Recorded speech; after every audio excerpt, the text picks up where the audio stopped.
Here we go, losers finals. Aimbotcalvin, King Richard going against Daequan and Camills to secure their place in the finals. $3,000 on the line. Everybody is hyped. You just heard Landon screaming. Of course, I'm screaming just about. And here it is, guys. This is a huge matchup. Two teams that have never made the money are now already in the money and battling it out. This is a good match. Daequan is so happy. Look at that man. He's smiling right now because you know why? Because he's in the losers finals and they're guaranteed some money already. But will it be $3,000, $7,000, or will the squad from the losers bracket make their way up, win 2 best of 2s, and of course come out there with 10K?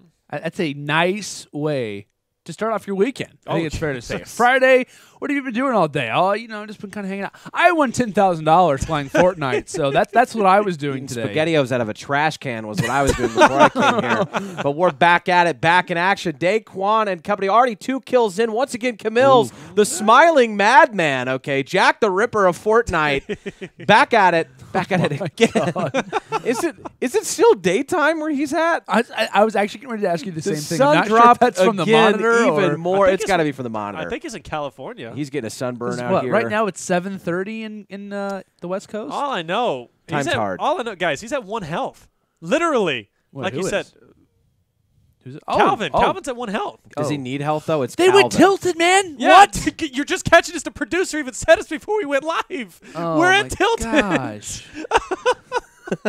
Tilted, no mats, and no man. health. Landon, come on, bud. All right, we're at tilted. Lucky he's going to be breaking out. But this is risky. Obviously, at 1 health that he's pushing out, he has no meds. But his teammate, King Richard, still going to be battling out in tilted. And Calvin, he's like dipping out. He's like, I'm done with tilted. I've had enough. I'm at 1 health. He needs to make sure he doesn't run into anything. Well, then he runs into a tree, he's trips, basically dead. If he stubs his toe, for goodness sakes, he's going down. That could, I mean, blood would be in the water at that point for Daequan and Camills. But still, with that being said, he's up. So there is potential for him to find meds and come out of this with the upper hand. But still, what do we got? We got Salty Springs and Tilted, 2 popular drops we've been seeing so far. And but yeah, Landon, they're at tilted, and I know this is an area you've been saying, why are you guys going tilted so much? And I believe he actually, Aimbotcalvin, has spotted a squad from the backside going for the challenge. He has literally 1 HP, but he's going for it either way. I love it. Putting all of his eggs in one basket, and we'll see if he can finally try and make this clutch come through. A man with 1 HP does end up getting taken down. As, he ends up getting dropped. He should be thirst in the situation. And, he is down. And if you're King Richard, you got 41 HP. Thankfully, you got some bandages in your pocket. But, yeah, this is looking incredibly grim off the start. Yeah, and Aimbotcalvin, just before he got dropped. Not my surprise, by the way. Aimbotcalvin, just before he got dropped, was actually sitting at 0 kills. So King Richard is going to be the man who's going to hold up the team at this point. A lot of weight on his shoulders. This is a lot of money on the line. Literally $4,000 between this match and the next one. Of course, if you're just counting second place, we could be talking about a potential Landon's having an emotional breakdown. 7,000. I don't get it, man. I really don't. I want them to succeed so badly. Oh, it's heartbreaking. Like, I totally understand the idea by wanting to go to Tilted Towers. It's an even game. I know you want to have, you distance yourself from the opposition. Camills and Daequan, they're incredible players, but at the same time, you got to realize the risk that comes with it. I don't know. Like I said, I knew it was going to happen eventually to where it was going to ruin them, and just so unfortunately happens to come here, right? They're not ruined, mind you. The world is not ending, Landon. King Richard is still alive. Okay? I want to point out that there is a constant 2v1, and there are over 50+ enemies alive. I want to say that it's looking grim. That's what I'm saying. You're looking at 6 kills from Daequan and Camills.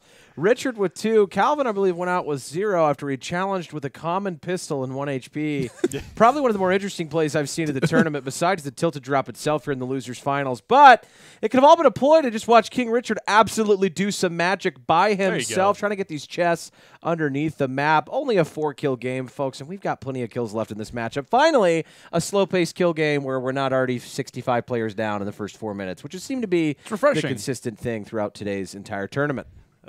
It's refreshing. Like I said, though, we still have 54 engagements remaining, and Daequan and Camills have separated themselves, at least from the very beginning, and established that they will not, in fact, be next to Aimbotcalvin and King Richard. Now, King Richard last alive. So potential for them to find a lot of kills is there. They're at Dusty Divot. Of course, this is the point where a lot of players transfer when pushing for the circle. Of course, wherever the circle remains at this point, we'll see the mini-map hopefully relatively soon, see where it's at.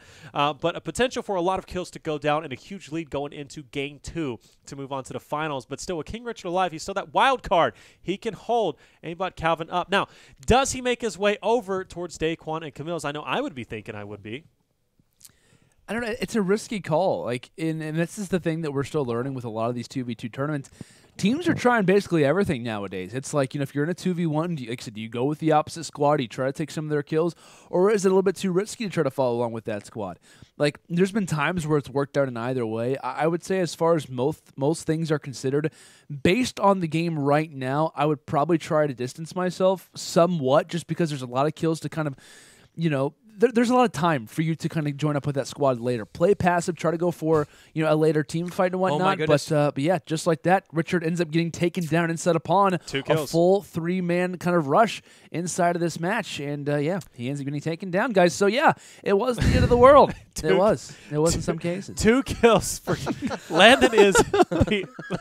All I'm saying is that I have been saying the entire time, don't go tilted. It's gonna ruin you eventually. And so I gotta highlight myself whenever I'm right, because it very, very rarely happens. So, Legion, I'm sorry. No, I'm it's not Landon, trying. honestly, I feel just the pain frustrated, at this man. point, and I was right there with you. I said, go tilted because I want to see Landon fall apart emotionally here in front of a live broadcast of thousands of people, because there's no better way to do it, and we've still got pretty much a massacre to watch here from Camills and Daequan as guys, you're tearing 44. them apart. I don't know. I mean, there's a lot of potential here where they can still go down. Taylor, look, I'm trying to be the positive guy here. Okay, you're trying to be the positive I'm just guy. trying to bring hope. All I'm saying is that how many situations have we seen where a team has died early and we have a squad like TSM or FaZe left up when nearly half the lobby is still alive? I want to clarify. I'm not disagreeing with any of your points, okay, by any means. I'm just saying I'm trying to be that guy who's like, but wait, there's still a chance for the other team, okay? There's always still a chance. Do I disagree? I don't. But I'm just saying, I don't know. But then again, I'm a TSM fan myself. But 9-2 is going to be the score. 7 more You're not kills. rooting on your own squad? I'm not saying that. You're understanding. I'm trying to be now what I'm doing is I'm trying to make him kind of go back on his own predictions. I'm trying to be. We've been planning this against you, Taylor, for I'm good guy. most of the broadcast. We're playing good cop, bad cop. I'm trying to be the good cop at this point. We're actually texting each other in the first 30 minutes of the broadcast starting. We're like, hey, we're out for Taylor this Yeah, and we weren't even it was Kick we were messaging on, which I don't even know if that's still around. Oh, it absolutely is. When I was deployed, we used Kick every day. Just saying. Kick is the way to go. Great communication device. If you need military Kick, I'm telling you. Cake, wedding cake. And Kick is encrypted, so it's definitely a good thing to be using. Not Cake producer, Kick. But nonetheless, here we are looking at Camills. Look at that smile on his face. Okay, let's try to analyze this. Okay. Is this his screen or is this his window? Is it still light there? I'm throwing that it's a window because natural lighting is a genius move on anybody's part here. Yeah. Camills is an all-star when it comes to this. He doesn't need a diffuser and some bulbs. What he needs is good old sunlight. Now, when that sun goes down, it's straight-up monitor burn from here on out. Because you know what? The monitor's burning right now because Landon has been screaming internally after the entire death scene that just went down and tilted. I'm still confused about the 1 HP challenge. Was there no potential bandages anywhere in a small shed? Could he have found maybe a merchant that was selling them on the side of Tilted? Anything to have had health, but nope. Now they're just gradually building themselves a bigger lead. I think when you feel a Rambo coming on, you just go full Rambo style and you just push forward. 1 HP. I agree. You got to make the Twitch clips possible, right? Go on Twitter. You got to make what? What are we seeing now? Daequan just saw someone. Okay, I was like, for a second, there was someone who was totally walking to his right. He, without question, noticed him. I was like, is he like sparing King Richard and Aimbotcalvin trying to make this one a little bit closer? But yeah, he's actually taunting the enemy right now. Says goodbye to Tony Stark. The Iron Man is taken down there. Yeah, it's crazy to think that he's gone yet again. We'll miss you. Daequan not gonna add anything toward Daequan and Camills, man, is giving their opponents the oogity boogity boogity, saying, "What you mean, brother?" That's one of their things if you watch their streams. What do you mean, brother? Coming out. Good stuff. I love Daequan's streams just because of the whole brother thing. I think the whole brother thing is so cool. And I'm almost convinced that they all make their voice at least one pitch higher when they talk just to be funny on stream. I gotta say, because I don't know if that's the real voice or not. If you got, I know you guys don't watch their streams, but still, no, I do. They are just dismantling them right now. I have no idea what's happening right now. But he's just dancing on everybody's body. I mean, every time a sponsor slide rolls in Daequan's stream, another person's dead in the lobby from their hands. So I believe we got, 16-2? So just a 14-kill lead probably going into the second game as of right now. Still 20 people alive in the lobby. He might go make a sandwich mid-game. Maybe he'll actually check his Twitter account just to see what's going on and still keep the lead. What kind of sandwich do you think he'd make? Oh, I'm gonna go with like a turkey on rye with like a nice aioli, like a mayonnaise mix with like maybe even a Dijon mustard on it. Sounds probably great. a provolone type of guy. I'm a provolone guy myself. Same. What about you, Taylor? What kind of cheese are you rocking? I just go peanut butter jelly. That's not cheese. I know it's not cheese, but it's the greatest sandwich in the world, baby. Let's get it, right? Who's with me?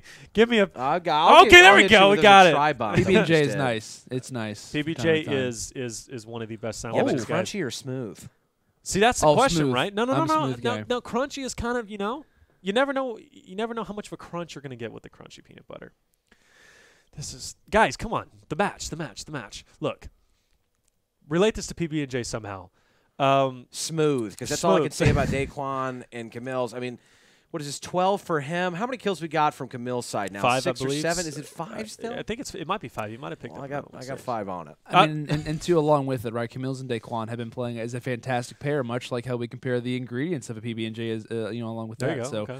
Yeah, they're mixing together very well. It's fair to say, and they're definitely looking to get that bread. Am I right, gentlemen? Am I right there?